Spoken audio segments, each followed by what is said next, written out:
and welcome back to DPAF. My name is Jessica and I'm joined today by David Pattinson to discuss the consequences of lockdown on the British people. David, what are the short and long-term consequences of lockdown to the British people?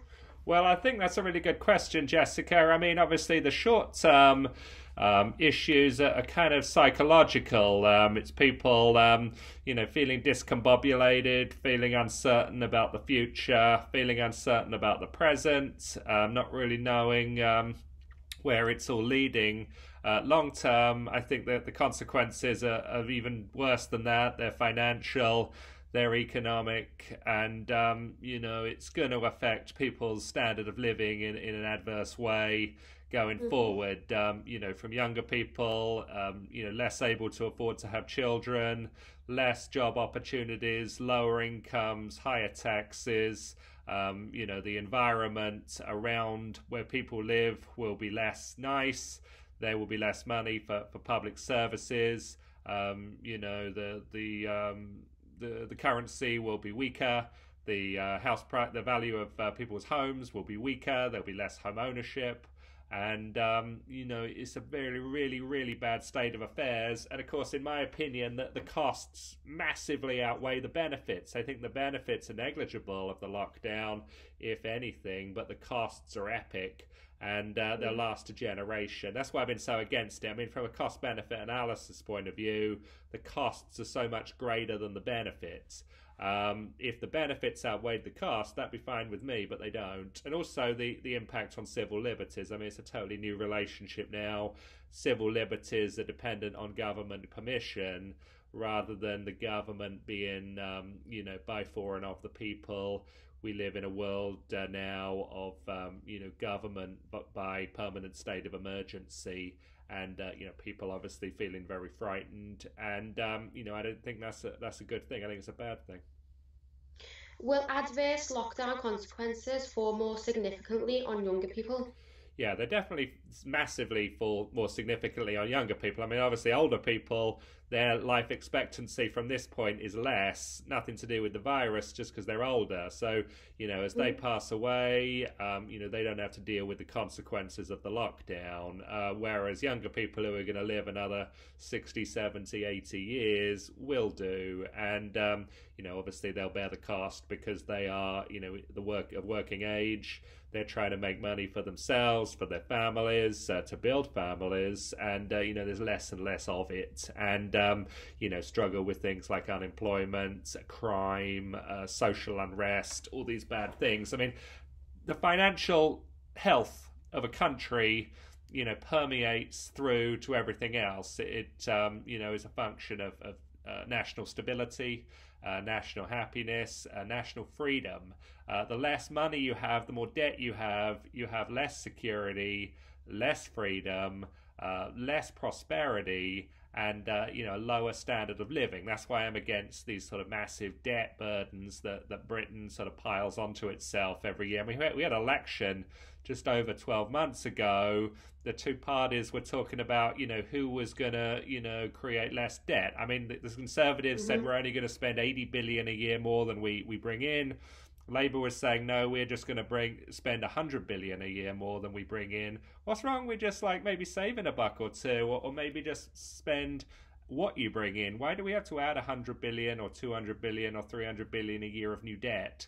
Who pays for this? It's younger people. So yeah, disproportionately, the lockdown and the financial crisis affects younger people, and that's why I'm talking to you about young people taking matters into their own hands by saying we don't need this. Let's look at some other options elsewhere out of the country. How will the economic consequences be felt by individuals in their daily lives? Well, I think they'll be felt just sort of in a gradual sense to start with. People have, what you're living now with the lockdown is the future. It is fewer events, less ability to go out because people can't afford to go out because there's no one's organising anything anymore. So the lockdown now, which is coerced, will be the future voluntarily through affordability. I mean, there'll be no, far fewer sporting events, far fewer social events, far fewer, bars, restaurants, clubs, nights out, holidays. There'll be none of that. The people won't be able to afford to do it. Plus, there'll be, less and less economic activity. People won't be able to, business owners won't be able to take the risk, economic risk, to set up companies, to set up businesses, to set up event opportunities, because they won't have the money, they won't be able to borrow the money. And also, business owners have been so burned by the lockdown. They've, businesses that have taken on debts to run a successful business, and maybe they would have in that. They've had to now shut their business to be locked down. All their customers have had to be locked down. So they're left holding the bag. They're not going to be in a hurry to set up a business again. Their children, having seen what happened to their parents, they won't be in a hurry to set up a business again. So new business formation will be grinding to a halt. And, that's going to result in significantly less economic growth. I mean, and from the individual's point of view, just less of everything good, more of everything bad, and, less and less happiness. I'm all about people living happy, healthy lives. Yeah. But this lockdown will result in less of both.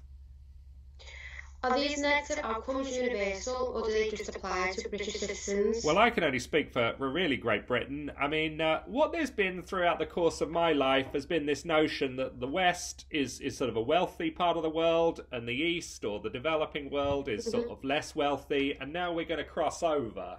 And it's not because the developing countries have all of a sudden got more money, it's that the West has so much less money. So relatively speaking, the developing countries are far better off. I mean, if you think about the Titanic as an analogy, the lifeboats relative to the Titanic were minuscule in value when the ship set off. But when the lifeboats are sitting at the top of the ocean and the Titanic's sitting at the bottom, the lifeboat's worth and value is infinite compared to the Titanic, and that's kind of where we're going.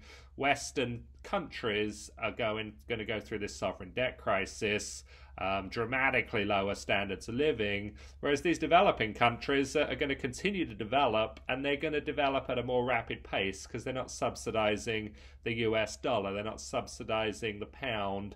The debt obligations they have to Britain or to Western countries will shrink dramatically because the inflation of Western currencies, and this will be like rocket fuel for their economies. So I'm saying to young people in Britain, hey, why don't you jump on the train that's moving in the fast direction rather than the one that's heading into the sidings for major repair? So what message do you have for the people who are saying lockdown is going to end soon? I don't know what message I would have for them. I mean, I would say to them, be careful what you wish for. I mean, I would love lockdown to end tomorrow. I would love it never to have happened. But as time ticks on, day after day, week after week, month after month, you might say it's going to end soon. You might be saying that in the summer. You might be saying that this time next year. How much time have you got to wait before you kind of come to the conclusion that it's probably not going to end soon? Do you want to be making that decision now, or do you want to be making that decision in 2 or 3 years? I don't know the answer. I think that I expected it to end really soon, but, we're into lockdown 3 now. Maybe next time I talk to you, we'll be in lockdown 5 or 6. For young women in particular, I mean, they want to have children. They want to get into a stable, happy family life, and they don't have forever. Young men, they want to get on with their careers, get on with their lives. They don't have to be sitting at home protecting the NHS all the time. You get on with your life as well, and let's all just move forward here. Let people who'd enjoy lockdown stay where they are. That's no problem. But other people who do not, they're the people I want to speak to. Let's come up with some solutions, which is what I'm trying to do, and let's get things moving in the right direction for you personally. And it's not going to affect Britain one way or the other. If you're out of the country, you're not going to be spreading the virus if you're out of the country. Well, thanks so much, David, for taking the time to answer these questions for me.